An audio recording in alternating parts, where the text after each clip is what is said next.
All right, so I'm going to do behind the scenes on the GME Allegory and how I did everything.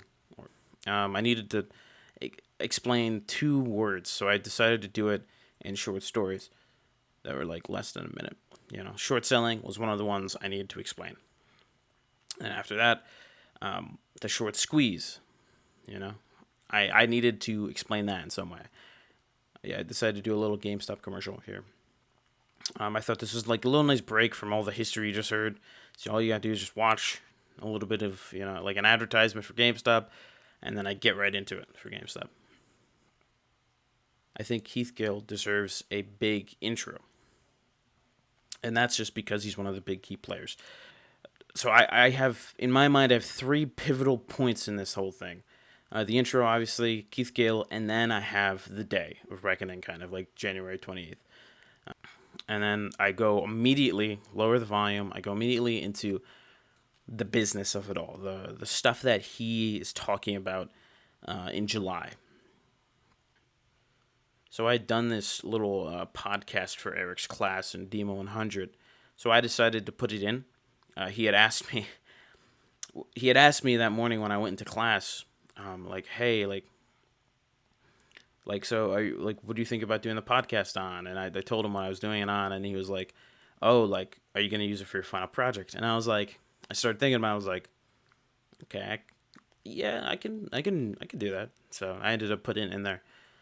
And I to me, it felt smooth, a little nice break. I put the little sound effects to cue that it's obviously not, essential to the story. My whole thing with trying to portray people in a community that you can't see, I had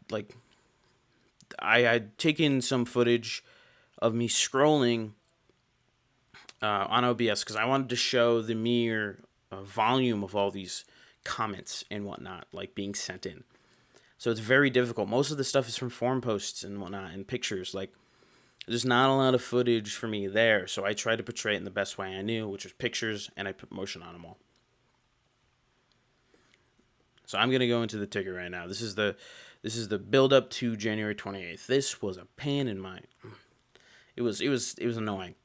I decided, in order for me to accomplish this, that I'd have to make 5 rows of numbers. So the numbers would have to be 9 through 0. In my head, when the Robinhood app shows money going up, it goes green. And when it shows it going down, it goes red. But the numbers always move. They always move in this type of up and down position. So I decided I'm going to do that. I wanted to do that. And then I go right into Charles Payne, because he made the biggest stink about it. And it was like the best part about it is that he was so annoyed about it, and it just added more intensity to it all. I needed him in it, I needed him to have a good spotlight in it, like he did in the intro, but I needed him to be in this one too. And then I did this one to show that Robinhood is restricting trades because it's January 28th. And then I show the numbers dropping down to 265, which is insane. That's an insane drop. When it was at 400 that day, it shot back down to 265. That is insane. And then I decided to put the logos. I thought that was pretty cool. I wanted to fade these away, obviously, because I wanted to put the big number there. So I moved Melvin Capital over here so you can see Wall Street, obviously, because I felt like that was a big thing. And then I put the whole number. I felt like this was a key thing. The number is it's big. It's not 2.75 million, It's 2.75 billion. And then my ending. This is a cool clip. This is from his intro as well. I wanted to put this in somehow. I thought it was cute too, He's got a nice little smile at the end there. And then this is when I decided to search up some memes and put them in, because it's like the closing time, It's a little bit more relaxing. I get this nice C shot. I show Wall Street Bets. I show Keith Gillen last time. I show Wall Street. And I show a nice city, Manhattan. I show a nice shot of Manhattan. And then